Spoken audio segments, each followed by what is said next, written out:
ਸਤਨਾਮ। ਧੰਨ ਵਾਹਿਗੁਰੂ ਸਾਹਿਬ ਜੀਓ। ਫਰੀਦਾ ਜੋ ਤੈ ਮਾਰਨ ਮੁਕੀਆਂ,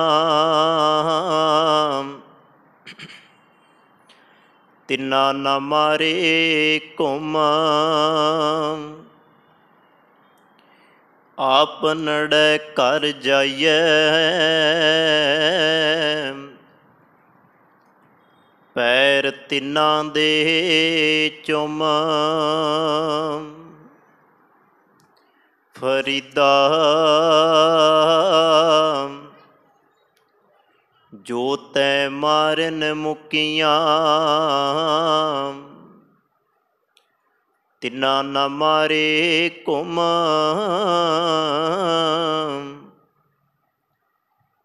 ਆਪ ਨੜੈ ਘਰ ਜਾਈਐ, ਪੈਰ ਤਿੰਨਾਂ ਦੇ ਚੁੰਮ। ਗਰੀਬ ਨਵਾਜ਼। ਵਾਲੀਏ ਕੁਲ ਆਲਮ, ਸ਼ਾਖੇ ਸ਼ਹਿਨਸ਼ਾਹ ਪਾਤਸ਼ਾਹਾਂ ਦੇ ਪਾਤਸ਼ਾਹ ਸਤਿਗੁਰੂ ਸ੍ਰੀ ਗੁਰੂ ਗ੍ਰੰਥ ਸਾਹਿਬ ਮਹਾਰਾਜ ਜੀ ਦੀ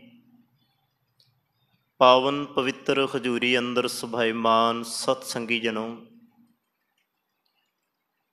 ਸ਼ਰਧਾ ਪ੍ਰੇਮ ਭਾਵਨਾ ਨਾਲ ਬੈਠ ਕੇ ਆਪ ਜੀ ਨੇ ਰੱਬੀ ਬਾਣੀ ਦਾ ਕੀਰਤਨ ਗੁਰਮੁਖ ਪਿਆਰਿਆਂ ਪਾਸੋਂ ਸਰਵਣ ਕੀਤਾ। ਸਤਿਗੁਰ ਦਾਤਾ ਕਿਰਪਾ ਕਰੇ,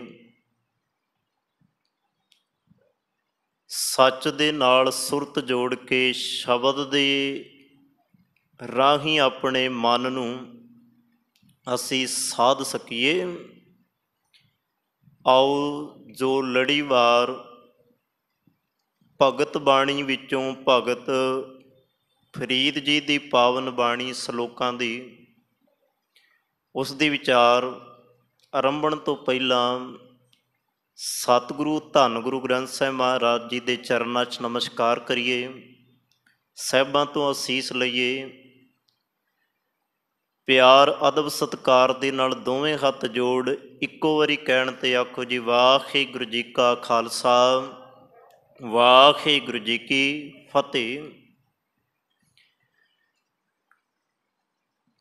ਆਪ ਜੀ ਨੇ 7 ਨੰਬਰ ਸਲੋਕ ਭਗਤ ਫਰੀਦ ਜੀ ਦੀ ਜੋ ਰਸਨਾ ਤੋਂ ਉਚਾਰਨ ਹੋਇਆ ਸਰਵਣ ਕੀਤਾ। ਅੱਜ ਦੇ ਇਸ ਪਾਵਨ ਬਚਨ ਦੇ ਅੰਦਰ ਵੀ ਭਗਤ ਫਰੀਦ ਜੀ ਨੇ ਬੜੀ ਕਮਾਲ ਦੀ ਗੱਲ ਮਨੁੱਖਤਾ ਨੂੰ, ਸੰਸਾਰ ਨੂੰ ਸਮਝਾਈ। ਇੱਕ ਬੇਨਤੀ ਕਰਦਿਆਂ ਸ਼ਬਦ ਦੀ ਵਿਚਾਰ ਤੋਂ ਪਹਿਲਾਂ ਹੀ ਕੋਈ ਵੀ ਐਸੀ ਗੱਲ ਭਗਤ ਫਰੀਦ ਜੀ ਦੀ ਹਵਾ ਵਿੱਚ ਮਾਰਿਆ ਹੋਇਆ ਤੀਰ ਨਹੀਂ, ਇਹ ਖਿਆਲ ਵਿੱਚ ਰੱਖਿਓ। ਆਪਣੀ ਜ਼ਿੰਦਗੀ ਦੇ ਅੰਦਰ, ਆਪਣੇ ਜੀਵਨ ਦੇ ਅੰਦਰ ਆਪਣੇ ਤਨ, ਆਪਣੇ ਜਿਸਮ 'ਤੇ ਖੰਡਾਏ ਹੋਏ ਇਹ ਪਾਵਨ ਬਚਨ ਨੇ। ਜਿਹੋ ਜਿਹਾ ਬਚਨ ਉਹੋ ਜਿਹੇ ਭਗਤ ਫਰੀਦ ਜੀ। ਕਦੀ ਵੀ ਇਹ ਮਨ ਵਿੱਚ ਨਾ ਸੋਚੀਏ ਕਿ ਵੀ ਭਗਤ ਆਪਣੇ ਸ਼ਬਦ ਤੋਂ ਬਾਹਰ ਹੋਏਗਾ ਜਾਂ ਕੋਈ ਇਹ ਅਣਸੁਣੀ ਅਣਕਥੀ ਜੀ ਕੋਈ ਗੱਲ ਹੋਏਗੀ।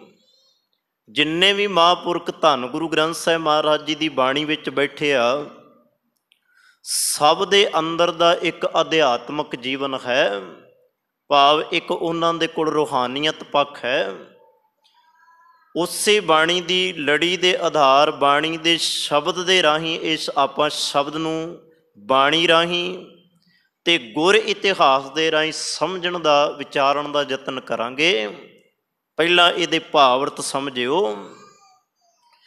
ਭਗਤ ਫਰੀਦ ਜੀ ਕਹਿੰਦੇ ਫਰੀਦਾ ਜੋ ਤੈ ਮਾਰਨ ਮੁਕੀਆਂ, ਤਿੰਨਾਂ ਨਾ ਮਾਰੇ ਘੁੰਮ।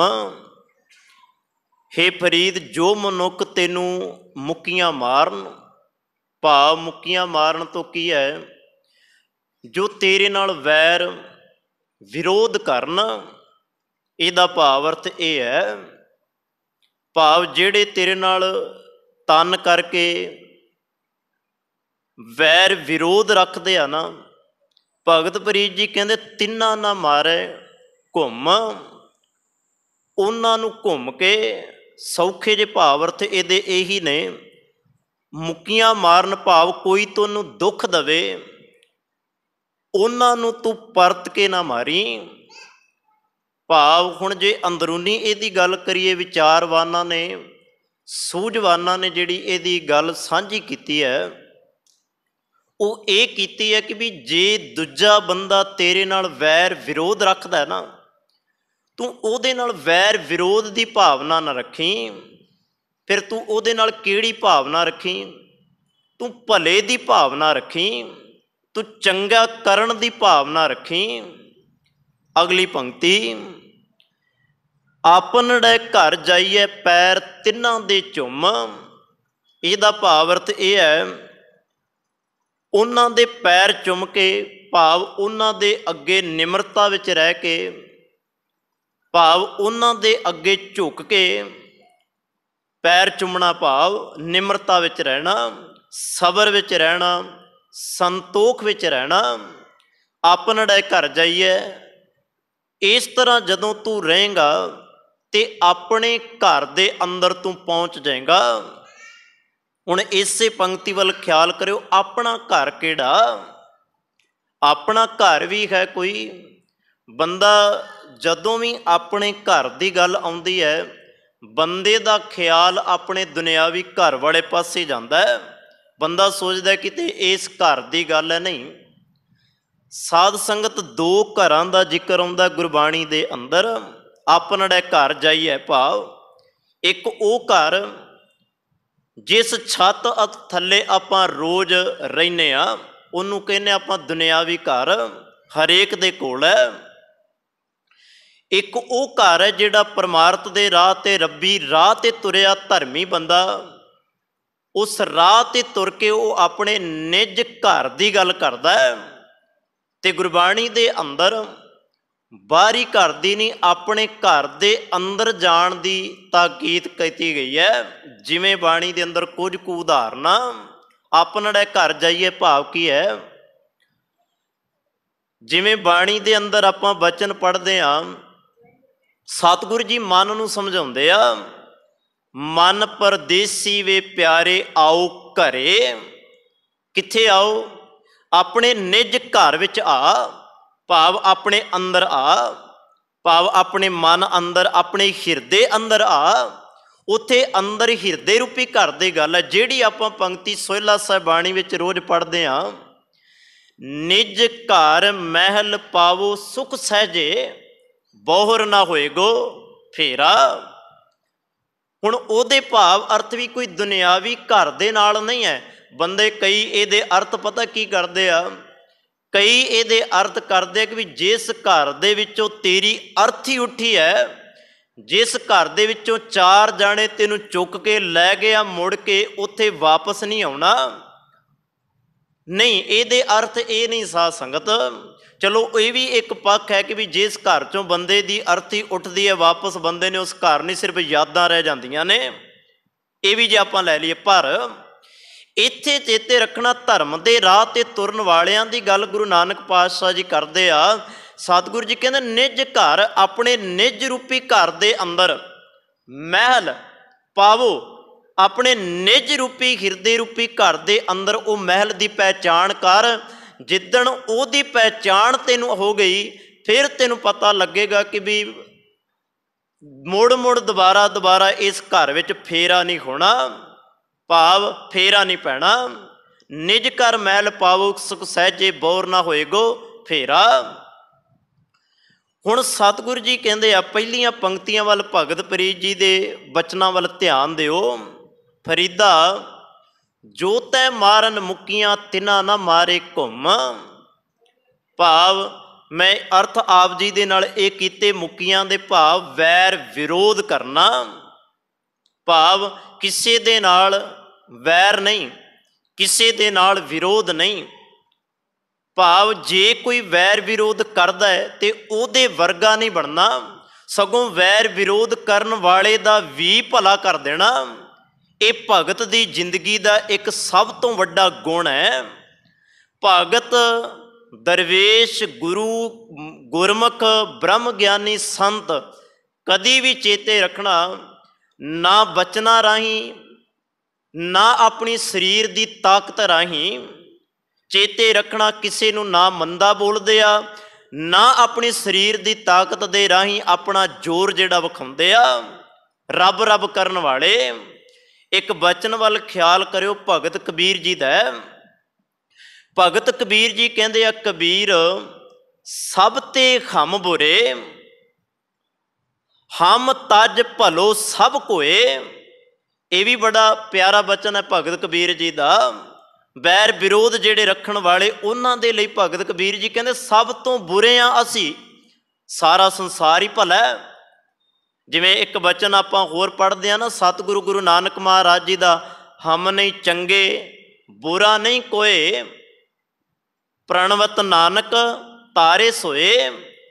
ਤਰਦਾ ਉਹੀ ਹੈ ਜਿਹੜਾ ਇਸ ਗੱਲ ਦੀ ਪਹਿਚਾਣ ਕਰ ਲੈਂਦਾ, ਜਿਹੜਾ ਇਸ ਗੱਲ ਨੂੰ ਸਮਝ ਲੈਂਦਾ। ਤੇ ਭਗਤ ਕਬੀਰ ਜੀ ਕਹਿੰਦੇ ਆ, ਕਬੀਰ ਸਭ ਤੇ ਹਮ ਬੁਰੇ, ਹਮ ਤਜ ਸਾਨੂੰ ਛੱਡ ਕੇ, ਹਮ ਤਜ ਭਲੋ ਸਭ ਕੋਏ, ਸਾਰਾ ਸੰਸਾਰ ਹੀ ਭਲਾ ਹੈ।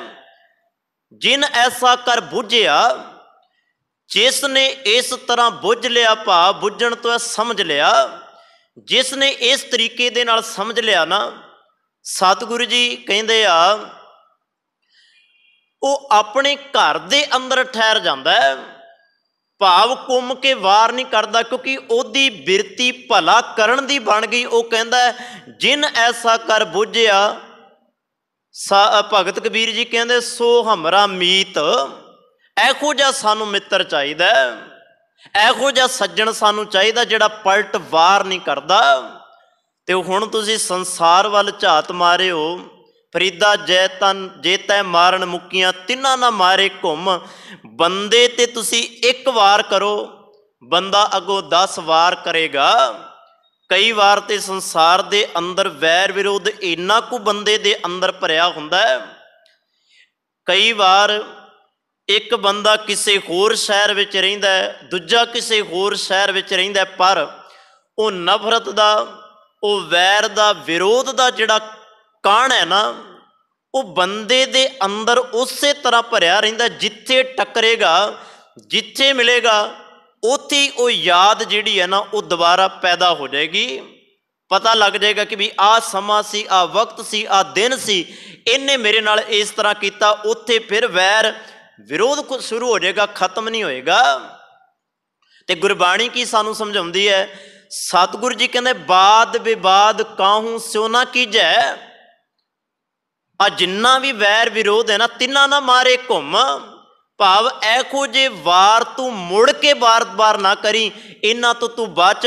ਤੂੰ ਆਪਣੇ ਅੰਦਰ ਭਲਾ ਕਰਨ ਦਾ ਇਹ ਜਿਹੜਾ ਗੁਣ ਪੈਦਾ ਕਰ। ਆਪਾਂ ਰੋਜ਼ ਅਰਦਾਸ ਕਰਦੇ ਹਾਂ, ਰੋਜ਼ ਅਰਦਾਸ ਵਿੱਚ ਆਪਾਂ ਇੱਕ, ਚਲੋ ਸਾਡਾ ਮਨ, ਸਾਡਾ ਅੰਦਰ ਇਸ ਚੀਜ਼ ਨੂੰ ਮੰਨਣ ਦੇ ਲਈ ਤਿਆਰ ਨਹੀਂ, ਇਸ ਗੱਲ ਵੱਲ ਆਉਣ ਦੇ ਲਈ ਅਸੀਂ ਤਿਆਰ ਨਹੀਂ। ਭਾਵੇਂ ਅਸੀਂ ਕਹਿੰਦੇ ਰੋਜ਼ ਆ ਇਹ ਸ਼ਬਦ, ਆਪਾਂ ਅਰਦਾਸ ਕਰਦੇ ਹਾਂ, ਇੱਕ ਸ਼ਬਦ ਵਰਤਦੇ ਹਾਂ, ਨਾਨਕ ਨਾਮ ਚੜ੍ਹਦੀ ਕਲਾ, ਤੇਰੇ ਭਾਣੇ ਸਰਬੱਤ ਦਾ ਭਲਾ। ਕਿ ਆਪਾਂ ਸਰਬੱਤ ਦਾ ਭਲਾ ਮੰਗਦੇ ਹੋਇਆਂ ਵੀ ਦੁਨੀਆ ਨੂੰ ਦੁੱਖ ਦੇਣ ਤੋਂ ਜਾਂ ਦੁਨੀਆ ਦੇ ਉੱਤੇ ਵੈਰ ਵਿਰੋਧ ਕਰਨ ਤੋਂ ਹਟ ਗਏ। ਤਿੰਨਾਂ ਨਾ ਮਾਰੇ ਘੁੰਮ। ਆਪਾਂ ਤੇ ਵੈਰ ਵਿਰੋਧ ਦੀਆਂ ਗੱਲਾਂ ਰੋਜ਼ ਸੰਸਾਰ ਦੇ ਨਾਲ ਘੁੰਮ ਕੇ ਕਰਦੇ ਹਾਂ, ਮੁੜ ਕੇ ਕਰਦੇ ਹਾਂ। ਸਤਿਗੁਰੂ ਜੀ ਕਹਿੰਦੇ ਨੇ ਨਹੀਂ, ਇਹ ਗੱਲਾਂ ਕਹਿਣ ਮਾਤਰ ਹੀ ਨਹੀਂ। ਹੁਣ ਮੈਂ ਇਹ ਤੁਹਾਡੇ ਨਾਲ ਇੱਕ ਪੱਖ ਸਾਂਝਾ ਕੀਤਾ ਹੈ। ਇਹ ਹੈ ਭਗਤ ਦਾ ਅੰਦਰ, ਉਹ ਕਿਸੇ ਦੇ ਨਾਲ ਵੈਰ ਨਹੀਂ ਕਰਦਾ, ਕਿਸੇ ਦੇ ਨਾਲ ਵਿਰੋਧ ਨਹੀਂ ਕਰਦਾ, ਇਸ ਤਰ੍ਹਾਂ ਉਹ ਘੁੰਮ ਕੇ ਪਲਟਵਾਰ ਨਹੀਂ ਕਰਦਾ। ਪਰ ਦੂਜਾ ਪੱਖ ਇਹ ਵੀ ਹੈ, ਇਹਨੂੰ ਇਸ ਪੱਖ ਦੇ ਵਿੱਚ ਨਾ ਲਿਆਓ ਕਿ ਵੀ ਭਗਤ ਇੱਕ ਨਿਰਬਲ ਹੈ, ਉਹਦੇ ਕੋਲ ਬਲ ਨਹੀਂ। ਇਹ ਨਾ ਸਮਝੋ ਕਿ ਉਹਦੇ ਕੋਲ ਸਰੀਰਕ ਤਾਕਤ ਨਹੀਂ ਆ, ਕੁਝ ਕਰ ਨਹੀਂ ਸਕਦਾ। ਇੱਕ ਬਚਨ ਮੈਂ ਤੁਹਾਡੇ ਨਾਲ ਸਾਂਝਾ ਕਰਾਂ। ਆਪਾਂ ਇੱਕ ਬਾਣੀ ਵਿੱਚ ਬਚਨ ਪੜ੍ਹਦੇ ਹਾਂ, ਪ੍ਰਭ ਜੀ ਬਸੈ ਸਾਧ ਕੀ ਰਸਨਾ। ਭਗਤ ਦੇ ਅੰਦਰ ਦੀ ਤਾਕਤ। ਇਸ ਬਚਨ ਨੂੰ ਵਿਚਾਰਨ ਤੋਂ ਪਹਿਲਾਂ ਮੈਂ ਇੱਕ ਬਚਨ ਤੁਹਾਡੇ ਨਾਲ ਹੋਰ ਸਾਂਝਾ ਕਰਾਂਗਾ, ਫਿਰ ਇੱਥੇ ਵਿਚਾਰ ਆਪਾਂ ਸ਼ੁਰੂ ਕਰਾਂਗੇ। ਭਗਤ ਦੇ ਅੰਦਰ ਕਿਹੜੀ ਤਾਕਤ ਹੈ? ਬੜਾ ਕੁਝ ਪਲਟ ਕੇ ਕਰ ਸਕਦਾ ਹੈ, ਬੜਾ ਕੁਝ ਉਲਟਾ ਕੇ ਰੱਖ ਸਕਦਾ ਹੈ। ਬਾਣੀ ਦੇ ਅੰਦਰ ਬਚਨ ਨੇ, ਉਹ ਵੀ ਸਾਂਝੇ ਕਰਦਾ। ਆਪਾਂ ਇੱਕ ਬਚਨ ਪੜ੍ਹਦੇ ਹਾਂ, ਭਗਤ ਦੀ ਤਾਕਤ। ਸਤਿਗੁਰੂ ਗੁਰੂ ਗ੍ਰੰਥ ਸਾਹਿਬ ਮਹਾਰਾਜ ਜੀ ਦੇ ਅੰਦਰ, ਸ਼ਾਇਦ ਜੇਕਰ ਮੈਂ ਭੁੱਲਦਾ ਨਾ ਹੋਵਾਂ, ਭਗਤ ਫਰੀਦ ਜੀ ਦਾ ਹੀ ਇਹ ਪਾਵਨ ਬਚਨ ਹੈ। ਮਤ ਹੁੰਦੀ ਹੋਏ ਨਿਤਾਣਾ। ਮਤ ਤਾਂ ਹੈ, ਪਰ ਮਤ ਹੁੰਦੀ ਹੋਏ ਵੀ ਨਿਤਾਣਾ ਆਪਣੇ ਆਪ ਨੂੰ ਰੱਖਦਾ। ਜ਼ੋਰ ਤਾਂ ਹੈ, ਮਤ ਦੇ ਅੰਦਰ ਉਹ ਤਾਕਤ ਹੈ, ਸਮਰੱਥਾ ਰੱਖਦਾ ਲੜਨ ਦੀ, ਪਰ ਚੇਤੇ ਰੱਖਣਾ ਆਪਣੇ ਅੰਦਰ ਦੀ ਤਾਕਤ ਦਾ ਉਹ ਮਾਣ ਨਹੀਂ ਕਰਦਾ, ਨਿਤਾਣਾ ਹੋ ਜਾਂਦਾ ਹੈ। ਤੇ ਅੱਗੇ ਕਹਿੰਦੇ ਮਤ ਹੁੰਦੀ ਹੋਏ ਇਆਣਾ ਰਹਿੰਦਾ, ਇੱਕ ਬੱਚੇ ਦੀ ਤਰ੍ਹਾਂ, ਇੱਕ ਬਾਲ ਅਵਸਥਾ ਦੀ ਤਰ੍ਹਾਂ ਰਹਿੰਦਾ ਹੈ।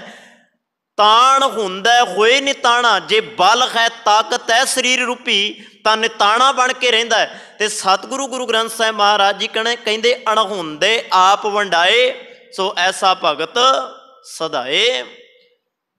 ਇਹੋ ਜਿਹਾ ਹੀ ਭਗਤ ਹੋਣਾ ਚਾਹੀਦਾ। ਇਹ ਭਗਤ ਦੀ ਇੱਕ ਡੈਫੀਨੇਸ਼ਨ ਵੀ ਹੈ ਤੇ ਇੱਕ ਭਗਤ ਦਾ ਜੀਵਨ ਵੀ ਹੈ। ਭਾਵ ਕਿਵੇਂ? ਸਭ ਕੁਝ ਹੁੰਦਿਆਂ ਹੋਇਆਂ ਵੀ ਚੇਤੇ ਰੱਖਣਾ, ਤਿੰਨਾ ਨਾ ਮਾਰੇ ਘੁੰਮ।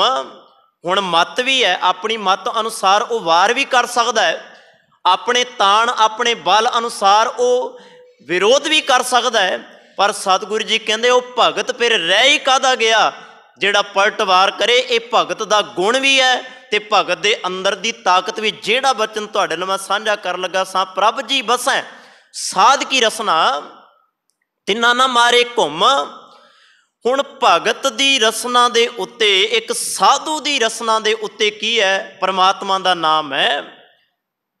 ਉਹ ਸਾਰੀ ਜ਼ਿੰਦਗੀ ਨਿਰਵੈਰ ਨੂੰ ਜਪਦਾ ਹੈ, ਸਾਰੀ ਜ਼ਿੰਦਗੀ ਨਿਰਭਉ ਨੂੰ ਜਪਦਾ ਹੈ।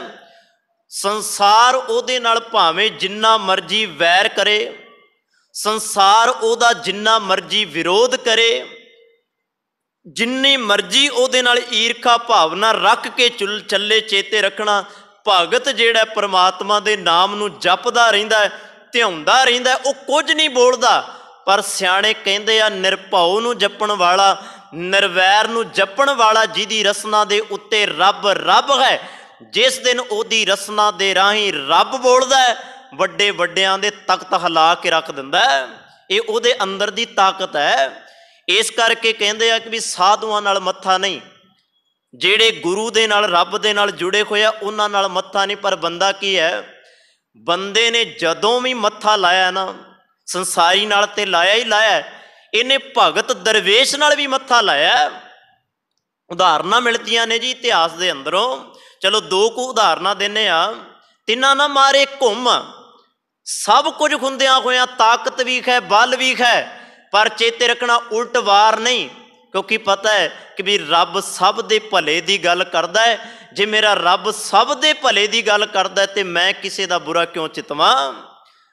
ਹੁਣ ਦੀਵਾਨ ਸੱਜਿਆ ਹੋਇਆ, ਧੰਨ ਗੁਰੂ ਅਮਰਦਾਸ ਮਹਾਰਾਜ ਜੀ ਤਖਤ ਤੇ ਬੈਠੇ ਹੋਏ ਆ। ਤਿੰਨਾਂ ਨਾ ਮਾਰੇ ਘੁੰਮ। ਇੱਥੇ ਇਸ ਪੰਕਤੀ ਵੱਲ ਧਿਆਨ ਦਿਓ। ਗੁਰੂ ਅਮਰਦਾਸ ਮਹਾਰਾਜ ਬੈਠੇ ਤਖਤ ਤੇ, ਗੁਰਤਾ ਗੱਦੀ ਤੇ ਬਿਰਾਜਮਾਨ ਨੇ ਤੇ ਸੰਗਤਾਂ ਨੂੰ ਸੰਬੋਧਨ ਪਏ ਕਰਦੇ ਆ। ਧੰਨ ਗੁਰੂ ਅੰਗਦ ਦੇ ਮਹਾਰਾਜ ਜੀ ਦੇ ਪੁੱਤਰ ਭਾਈ ਦਾਤੂ ਜੀ ਭਰੇ ਦਰਬਾਰ ਦੇ ਅੰਦਰ ਸੰਗਤਾਂ ਨੂੰ ਸੰਬੋਧਨ ਕਰਦੇ। ਗੁਰੂ ਅਮਰਦਾਸ ਮਹਾਰਾਜ ਜੀ ਦੇ ਕੰਡ ਪਿੱਛੇ ਆ ਕੇ ਜ਼ੋਰ ਦੀ ਲੱਤ ਮਾਰਦੇ ਆ। ਪਰ ਚੇਤੇ ਰੱਖਣਾ, ਗੁਰੂ ਅਮਰਦਾਸ ਮਹਾਰਾਜ ਜੀ ਉਲਟਵਾਰ ਨਹੀਂ ਕਰਦੇ। ਮੈਂ ਇੱਥੋਂ ਤੱਕ ਵੀ ਬੇਨਤੀ ਕਰਾਂ, ਤਾਣ ਹੈ, ਬਲ ਹੈ, ਨਾ ਹੀ ਸ਼ਬਦਾਂ ਦਾ ਵਾਰ ਕੀਤਾ ਹੈ, ਨਾ ਹੀ ਆਪਣੇ ਤਾਕਤ ਦਾ ਵਾਰ ਕੀਤਾ ਹੈ। ਬਸ ਇੱਕੋ ਬਚਨ ਆਪਣੇ ਮੁਖ ਤੋਂ ਆਖਿਆ ਹੈ। ਉਹ ਕਿਹੜਾ? ਪੁੱਤ ਮੇਰੇ ਬਜ਼ੁਰਗੀ ਵਿੱਚ ਆ ਕੇ ਹੱਡ ਮਜ਼ਬੂਤ ਹੋ ਗਏ, ਤੂੰ ਹਜੇ ਭਰ ਜਵਾਨੀ ਦੇ ਅੰਦਰ ਹੈ, ਕਿਤੇ ਤੈਨੂੰ ਕੋਈ ਨੁਕਸਾਨ ਤਾਂ ਨਹੀਂ ਹੋਇਆ? ਇਹਨੂੰ ਕਹਿੰਦੇ ਆ, ਚੇਤੇ ਰੱਖਣਾ, ਤਿੰਨਾਂ ਨਾ ਮਾਰੈ ਘੁੰਮ। ਬਲ ਵੀ ਹੈ, ਤਾਕਤ ਵੀ ਹੈ, ਪਰ ਅੱਗੋਂ ਵਾਰ ਕੋਈ ਨਹੀਂ। ਇੱਕ ਹੋਰ ਉਦਾਹਰਨ ਲਓ। ਬਾਬਾ ਬਕਾਲਾ ਸਾਹਿਬ ਦੀ ਧਰਤੀ। ਅਸੀਂ ਬਾਬਾ ਬਕਾਲਾ ਸਾਹਿਬ ਦੀ ਧਰਤੀ ਕਿਉਂ ਕਹਿੰਦੇ ਆ? ਚਲੋ ਸਤਿਕਾਰ ਵਜੋਂ ਆਪਾਂ ਕਹਿੰਦੇ ਆ ਸ਼੍ਰੀ ਬਾਬਾ ਬਕਾਲਾ ਸਾਹਿਬ ਦੀ ਧਰਤੀ। ਬੜਾ ਮਾਣ ਸਤਿਕਾਰ ਹੈ ਉਸ ਧਰਤੀ ਨੂੰ। ਉਸ ਧਰਤੀ ਨੂੰ ਮਾਣ ਸਤਿਕਾਰ ਕਿਉਂ ਹੈ? ਦਿੱਲੀ ਦੀ ਧਰਤੀ ਤੇ ਜਦੋਂ ਗੁਰੂ ਹਰਕ੍ਰਿਸ਼ਨ ਮਹਾਰਾਜ ਜੋਤੀ ਜੋਤ ਸਮਾਉਣ ਲੱਗੇ ਆ ਤੇ ਉਹਨਾਂ ਨੇ ਉਂਗਲ ਕਰਕੇ ਇਸ਼ਾਰਾ ਕੀਤਾ ਸੀ ਬਾਬਾ ਵਸੈ ਗ੍ਰਾਮ ਬਕਾਲੇ। ਉਸ ਦਿਨ ਤੋਂ ਉਸ ਧਰਤੀ ਦਾ ਨਾਮ ਪੈ ਗਿਆ ਬਾਬਾ ਬਕਾਲਾ ਸਾਹਿਬ ਦੀ ਧਰਤੀ। ਗੁਰੂ ਤੇਗ ਬਹਾਦਰ ਮਹਾਰਾਜ ਜੀ ਨੂੰ ਬਾਬਾ ਸ਼ਬਦ ਦੇ ਨਾਲ ਜੋੜਿਆ। ਬਾਬਾ ਕਿਉਂ ਕਿਹਾ? ਕਿਉਂਕਿ ਚੇਤੇ ਰੱਖਣਾ ਗੁਰੂ ਹਰਕ੍ਰਿਸ਼ਨ ਮਹਾਰਾਜ ਜੀ ਬਾਬਾ ਗੁਰੂ ਹਰ ਰਾਏ ਸਾਹਿਬ ਦੇ ਪੁੱਤਰ ਨੇ ਤੇ ਗੁਰੂ ਹਰ ਰਾਏ ਸਾਹਿਬ ਮਹਾਰਾਜ ਗੁਰੂ ਬਾਬਾ ਗੁਰਦਿੱਤਾ ਜੀ ਦੇ ਪੁੱਤਰ ਨੇ ਤੇ ਬਾਬਾ ਗੁਰਦਿੱਤਾ ਜੀ ਧੰਨ ਗੁਰੂ ਤੇਗ ਬਹਾਦਰ ਮਹਾਰਾਜ ਜੀ ਦੇ ਵੱਡੇ ਭਰਾ ਨੇ। ਰਿਸ਼ਤੇਦਾਰੀ ਦੇ ਵਿੱਚੋਂ ਬਾਬਾ ਲੱਗਦੇ ਨੇ। ਸਰੋ ਵਿਚਾਰ। ਹੁਣ ਜਦੋਂ ਸਤਿਗੁਰੂ ਜੀ ਨੇ ਇਸ਼ਾਰਾ ਕੀਤਾ ਬਾਬਾ ਵਸੈ ਗ੍ਰਾਮ ਬਕਾਲੇ, ਹੁਣ ਚੇਤੇ ਰੱਖਣਾ ਜਿਹੜਾ ਭਾਈ ਮੱਖਣ ਸ਼ਾਹ ਲੁਬਾਣਾ ਸੀ ਉਹਨੂੰ ਪਤਾ ਲੱਗਾ ਕਿ ਧੰਨ ਗੁਰੂ ਤੇਗ ਬਹਾਦਰ ਮਾਫ ਕਰਨਾ ਗੁਰੂ ਹਰਕ੍ਰਿਸ਼ਨ ਮਹਾਰਾਜ ਨੇ ਇਸ਼ਾਰਾ ਕੀਤਾ ਬਾਬਾ ਵਸਦਾ ਗ੍ਰਾਮ ਬਕਾਲੇ, ਕੋਈ ਲੱਭ ਲੈ ਜਾ ਕੇ। ਹੁਣ ਇਹ ਆਪਣੀਆਂ ਫੌਜਾਂ 500 ਲਸ਼ਕਰ ਜਿਹੜਾ ਇਹਦੇ ਨਾਲ ਰਹਿੰਦਾ ਸੀ, ਫੌਜ ਕਹਿ ਲਓ ਲਸ਼ਕਰ ਕਹਿ ਲਓ, ਇਹ 500 ਲਸ਼ਕਰ ਲੈ ਕੇ ਆਪਣੇ ਪਿੱਛੇ ਲਾ ਕੇ ਆਪਣੀਆਂ ਫੌਜਾਂ ਨੂੰ ਲੈ ਕੇ ਤੇ ਇਹ ਬਕਾਲਾ ਸਾਹਿਬ ਦੀ ਧਰਤੀ ਵੱਲ ਜਦੋਂ ਤੁਰਿਆ ਨਾ ਤੇ ਗੁਰੂ ਤੇਗ ਬਹਾਦਰ ਮਹਾਰਾਜ ਜਿਹੜੇ ਆਨੰਦ ਵਿੱਚ ਬੈਠੇ ਆ, ਬੜਾ ਰੋਲਾ ਬਾਹਰ, ਬੜਾ ਸ਼ੋਰ ਬਾਹਰ, ਤੇ ਗੁਰੂ ਤੇਗ ਬਹਾਦਰ ਮਹਾਰਾਜ ਪੁੱਛਦੇ ਆ ਅੱਜ ਇੰਨਾ ਰੋਲਾ ਕਿਉਂ ਹੈ ਬਾਹਰ, ਅੱਜ ਇੰਨਾ ਸ਼ੋਰ ਕਿਉਂ ਹੈ ਬਾਹਰ? ਤੇ ਕਿਸੇ ਸੇਵਕ ਨੇ ਆ ਕੇ ਆਖਿਆ ਧੰਨ ਗੁਰੂ ਤੇਗ ਬਹਾਦਰ ਮਹਾਰਾਜ ਭਾਈ ਮੱਖਣ ਸ਼ਾਹ ਲੁਬਾਣਾ ਆਇਆ। ਜਿੱਥੋਂ ਪਹਿਚਾਣਦਾ ਗੁਰੂ ਤੇਗ ਬਹਾਦਰ ਮਹਾਰਾਜ ਜੀ ਨੂੰ। ਤੇ ਗੁਰੂ ਤੇਗ ਬਹਾਦਰ ਮਹਾਰਾਜ ਜੀ ਦੀ ਇੰਨੀ ਗੱਲ ਜਦੋਂ ਆਖੀ ਨਾ ਤੇ ਗੁਰੂ ਤੇਗ ਬਹਾਦਰ ਮਹਾਰਾਜ ਨੇ ਆਖਿਆ ਭਾਈ ਮੱਖਣ ਸ਼ਾਹ ਲੁਬਾਣੇ ਨੂੰ ਆਖ ਇਹ ਨਿਮਰਤਾ ਵਿੱਚ ਸੰਤੋਖ ਵਿੱਚ ਝੁਕ ਕੇ ਆਉਣ ਵਾਲਿਆਂ ਦਾ ਘਰ ਹੈ। ਜਿਹੜਾ ਇੱਥੇ ਝੁਕ ਕੇ ਆਉਂਦਾ ਉਹਦੀ ਥਾਂ ਗੁਰੂ ਪਾ ਦਿੰਦਾ। ਤੇ ਜਿਹੜਾ ਲਾਮ ਲਸ਼ਕਰ ਲੈ ਕੇ ਰੋਲਾ ਪਾਉਂਦਾ ਆਉਂਦਾ, ਜਿਹੜਾ ਆਪਣੀ ਆਕੜ ਵਿੱਚ ਆਉਂਦਾ, ਉਹ ਕਦੀ ਵੀ ਗੁਰੂ ਘਰ ਦੇ ਵਿੱਚ ਪ੍ਰਵਾਨ ਨਹੀਂ ਹੁੰਦਾ। ਭਾਈ ਮੱਖਣ ਸ਼ਾਹ ਲੁਬਾਣੇ ਨੂੰ ਜਾ ਕੇ ਆਖੋ ਇੱਥੇ ਝੁਕ ਕੇ ਆਵੇ, ਆਪਣਾ ਲਾਮ ਲਸ਼ਕਰ ਲੈ ਕੇ ਵਾਪਸ ਚਲਾ ਜਾਵੇ, ਨਹੀਂ ਤੇ ਬਸ ਇੰਨੀ ਕੁ ਗੱਲ ਕਹਿਣ ਦੀ ਸੀ। ਰੋਲਾ ਪੈ ਗਿਆ ਬਾਹਰ, ਲਾਧੋ ਰੇ ਗੁਰ ਲਾਧੋ ਰੇ। ਇੱਧਰ ਗੁਰੂ ਲੱਭ ਗਿਆ ਤੇ ਇੱਧਰ ਭਾਈ ਮੱਖਣ ਸ਼ਾਹ ਲੁਬਾਣੇ ਨੇ ਰੋਲਾ ਪਾਇਆ। ਸ਼ਾਮਾਂ ਪੈ ਗਈਆਂ, ਗੁਰੂ ਜ਼ਾਹਰ ਹੋ ਗਿਆ। ਜਿਹੜੀ ਗੱਲ ਮੈਂ ਤੁਹਾਡੇ ਨਾਲ ਸਾਂਝੀ ਕਰਨੀ ਚਾਹੁੰਦਾ, ਤਿੰਨਾਂ ਨਾ ਮਾਰੇ ਘੁੰਮ।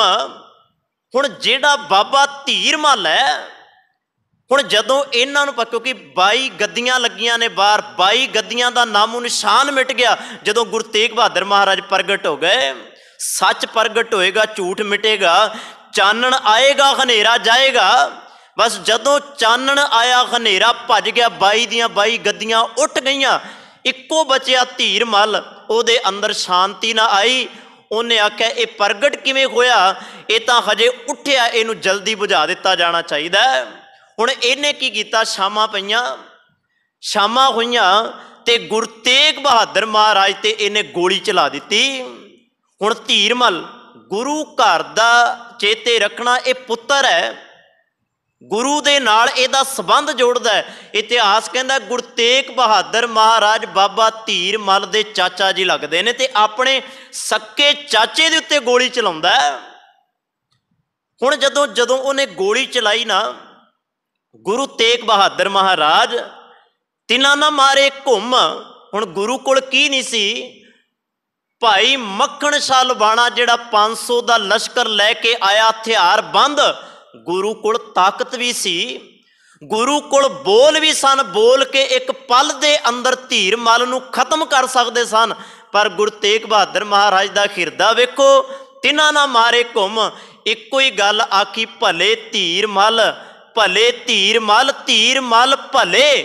ਕਹਿਣ ਲੱਗੇ ਧੀਰ ਮੱਲ ਤੇਰਾ ਭਲਾ ਹੋਵੇ। ਇੱਕ ਵਾਰੀ ਨਹੀਂ ਆਖਿਆ ਤਿੰਨਾਂ ਨਾ ਮਾਰੇ ਘੁੰਮ, ਕਹਿਣ ਲੱਗੇ ਧੀਰ ਮੱਲ ਤੇਰਾ ਭਲਾ ਹੋਵੇ, ਤੇਰਾ ਭਲਾ ਹੋਵੇ, ਧੀਰ ਮੱਲ ਤੇਰਾ ਭਲਾ ਹੋਵੇ।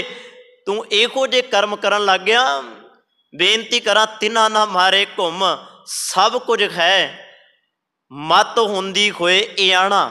ਫਿਰ ਇਸ ਬਚਨ ਵੱਲ ਖਿਆਲ ਕਰਿਓ, ਮਤ ਵੀ ਹੈ, ਸਮਰੱਥਾ ਵੀ ਹੈ, ਪਾਵਰ ਵੀ ਹੈ, ਸਾਧ ਦੇ ਮੁਖ ਤੇ ਬਚਨ ਨਿਰੰਕਾਰ ਦਾ ਵੀ ਹੈ। ਚੇਤੇ ਰੱਖਣਾ, ਜਿਹੜਾ ਇਹ ਗੱਲ ਕਹਿੰਦਾ ਹੈ ਬਚਨ ਗੁਰੂ ਦਾ ਹੋਵੇ ਤੇ ਉਹਨੂੰ ਦੁਨੀਆ ਦੀ ਕੋਈ ਤਾਕਤ ਹਿਲਾ ਨਹੀਂ ਸਕਦੀ। ਗੁਰੂ ਕੀ ਨਹੀਂ ਕਰ ਸਕਦਾ? ਪਰ ਚੇਤੇ ਰੱਖਣਾ, ਆਪਾਂ ਬਚਨ ਬਾਣੀ ਵਿੱਚ ਪੜ੍ਹਦੇ ਹਾਂ, ਸਤਿਗੁਰ ਸਭਨਾਂ ਦਾ ਭਲਾ ਮਨਾਏਂਦਾ। ਫਿਰ ਆ ਭਲਾ ਕਰਨ ਦੀ ਜਿਹੜੀ ਬਿਰਤੀ ਹੈ ਨਾ, ਇਹ ਸਾਨੂੰ ਆਪਣੇ ਅੰਦਰ ਲੈ ਕੇ ਆਉਣੀ ਚਾਹੀਦੀ ਹੈ। ਫਿਰ ਇੱਕ ਬੇਨਤੀ ਮੇਰੀ ਧਿਆਨ ਨਾਲ ਸੁਣਿਓ। ਅਸੀਂ ਲੋਕ ਸੰਸਾਰ ਤੇ ਵਿਚਰਨ ਵਾਲੇ, ਅਸੀਂ ਵਾਰ-ਵਾਰ ਘੁੰਮ ਕੇ ਵਾਰ ਇੱਕ ਦੂਜੇ ਤੇ ਕਰਦੇ ਹਾਂ। ਇੱਕ ਦੂਜੇ ਤੇ ਕਰਨ ਦੀ ਆਦਤ ਬੰਦੇ ਦੀ ਬਣ ਗਈ ਹੈ। ਬੰਦਾ ਰਹਿ ਵੀ ਨਹੀਂ ਸਕਦਾ ਇਹਦੇ ਤੋਂ ਬਿਨਾਂ। ਕਿਉਂ? ਬੰਦਾ ਕਹਿੰਦਾ ਮੇਰੇ ਕੋਲ ਸਭ ਕੁਝ ਹੈ, ਤੂੰ ਕੌਣ ਹੁੰਦਾ ਮੈਨੂੰ ਕੁਝ ਕਹਿਣ ਵਾਲਾ। ਚੇਤੇ ਰੱਖਣਾ, ਆਪਣਾ ਆਪ ਬੰਦੇ ਨੂੰ ਨਹੀਂ ਦਿਸਦਾ, ਦੂਜੇ ਦਾ ਦਿਸਦਾ। ਤੇ ਦੂਜੇ ਦਾ ਦਿਸਦਾ ਇਹ ਜ਼ਾਹਰ ਕਰ ਦਿੰਦਾ, ਆਪਣੇ ਉੱਤੇ ਇਹ ਪਰਦੇ ਪਾ ਲੈਂਦਾ, ਇੱਕ ਪਲ ਲਾਉਂਦਾ। ਬਸ ਸਤਿਗੁਰੂ ਜੀ ਕਹਿੰਦੇ ਆ ਕਿ ਵੀ ਆਪਣੀ ਤਾਕਤ ਦਾ ਪ੍ਰਗਟਾਵਾ ਕਰਨ ਵਾਲਾ ਕਦੇ ਵੀ ਭਲੇ ਦੀ ਗੱਲ ਨਹੀਂ ਕਰ ਸਕਦਾ, ਨਾ ਸੰਸਾਰ ਦੀ, ਨਾ ਆਪਣੀ ਤੇ ਨਾ ਆਪਣੇ ਬੱਚਿਆਂ ਦੀ ਤੇ ਨਾ ਆਪਣੇ ਪਰਿਵਾਰ ਦੀ। ਸੋ ਭਗਤ ਕਬੀਰ ਜੀ ਕਹਿੰਦੇ ਆ, ਮੈਂ ਇਤਿਹਾਸ ਵਿੱਚੋਂ ਤੇ ਬਾਣੀ ਵਿੱਚੋਂ ਕੁਝ ਕੁ ਉਦਾਹਰਨਾਂ ਲਈਆਂ ਨੇ। ਫਰੀਦਾ ਜੋ ਤੈ ਮਾਰਨ ਮੁਕੀਆਂ, ਭਾਵ ਜਿਹੜਾ ਤੇਰੇ ਨਾਲ ਵੈਰ ਕਰਦਾ ਹੈ, ਵਿਰੋਧ ਕਰਦਾ ਹੈ, ਕਹਿਣ ਨੂੰ ਭਾਵੇਂ ਮੈਂ ਇਹਦੀ ਵਿਚਾਰ ਤੁਹਾਡੇ ਨਾਲ ਕਰ ਲਈ ਹੈ, ਪਰ ਚੇਤੇ ਰੱਖਣਾ, ਜੀਵਨ ਜਿਉਣਾ ਬੜੀ ਇੱਕ ਔਖੀ ਜੀ ਘਾਟੀ ਹੈ। ਇਹਦੇ ਅਨੁਸਾਰ ਚੱਲਣਾ, ਅਰਦਾਸ ਕਰੀਏ ਕਿ ਵੀ ਸਾਨੂੰ ਚੱਲਣਾ ਆ ਜਾਏ, ਪਰ ਬੜੀ ਔਖੀ ਘਾਟੀ ਹੈ। ਬੇਨਤੀ ਕਰਾਂ, ਜੋ ਤੈ ਮਾਰਨ ਮੁਕੀਆਂ ਤਿੰਨਾਂ ਨਾ ਮਾਰੇ ਘੁੰਮ। ਹੈ ਕੋਈ ਜਿਹੜਾ ਘੁੰਮ ਕੇ ਪਲਟਵਾਰ ਨਾ ਕਰੇ? ਆਪਾਂ ਸਾਰੀ ਪਲਟਾ ਵਾਰ ਕਰਦੇ ਹਾਂ, ਸਾਡੇ ਵਿੱਚੋਂ ਐਸਾ ਕੋਈ ਬਿਰਤੀ ਵਾਲਾ ਨਹੀਂ ਹੋਏਗਾ। ਸੋ ਸਤਿਗੁਰੂ ਜੀ ਕਹਿੰਦੇ ਆ, ਪੈਰ ਤਿੰਨਾਂ ਦੇ ਚੁੰਮ। ਪੈਰ ਚੁੰਮਣ ਤੋਂ ਭਾਵ ਕੀ ਸੀ? ਉਹਨਾਂ ਦੇ ਪੈਰ ਚੁੰਮ ਕੇ ਭਾਵ ਨਿਮਰਤਾ ਦੇ ਨਾਲ ਉਹਨਾਂ ਦੇ ਅੱਗੇ ਝੁਕ ਕੇ, ਸਬਰ ਸੰਤੋਖ ਵਿੱਚ ਰਹਿ ਕੇ, ਜਤ ਸਤ ਸਿਮਰਨ ਭਜਨ ਬੰਦਗੀ ਵਿੱਚ ਰਹਿ ਕੇ ਪੈਰ ਤਿੰਨਾਂ ਦੇ ਚੁੰਮ। ਭਗਤ ਜੀ ਕਹਿੰਦੇ ਆ, ਆਪਣੜੇ ਘਰ ਜਾਈਏ, ਆਪਣੇ ਨਿੱਜ ਘਰ ਦੇ ਵਿੱਚ ਟਿਕ ਜੀ। ਕਿਉਂਕਿ ਜਿਹੜਾ ਇਸ ਤਰ੍ਹਾਂ ਆਪਣੇ ਨਿੱਜ ਘਰ ਦੇ ਵਿੱਚ ਟਿਕ ਜਾਂਦਾ ਹੈ, ਪਰਮਾਤਮਾ ਉਹਦੇ ਹਿਰਦੇ ਦੇ ਅੰਦਰ ਟਿਕ ਜਾਂਦਾ ਹੈ, ਪਰਮਾਤਮਾ ਉਹਦੇ ਘਰ ਵਿੱਚ ਆਪਣੀ ਥਾਂ ਬਣਾ ਲੈਂਦਾ ਹੈ। ਭਗਤ ਫਰੀਦ ਜੀ ਦਾ ਇਹ ਪਾਵਨ ਬਚਨ ਸਾਡੇ ਹਿਰਦੇ ਅੰਦਰ ਵਸ ਜਾਏ ਜੀ। ਬਚਨ ਦੀ ਵਿਚਾਰ ਕਰਦੇ ਹਾਂ, ਹੋਈਆਂ ਭੁੱਲਾਂ ਗਲਤੀਆਂ ਦੀ ਖਿਮਾ। ਸੋ ਇੰਨੀ ਕੁ ਬੇਨਤੀ ਪ੍ਰਵਾਨ ਕਰਿਓ ਜੀ। ਵਾਹਿਗੁਰੂ ਜੀ ਕਾ ਖਾਲਸਾ, ਵਾਹਿਗੁਰੂ ਜੀ ਕੀ ਫਤਿਹ। ਰਾਮ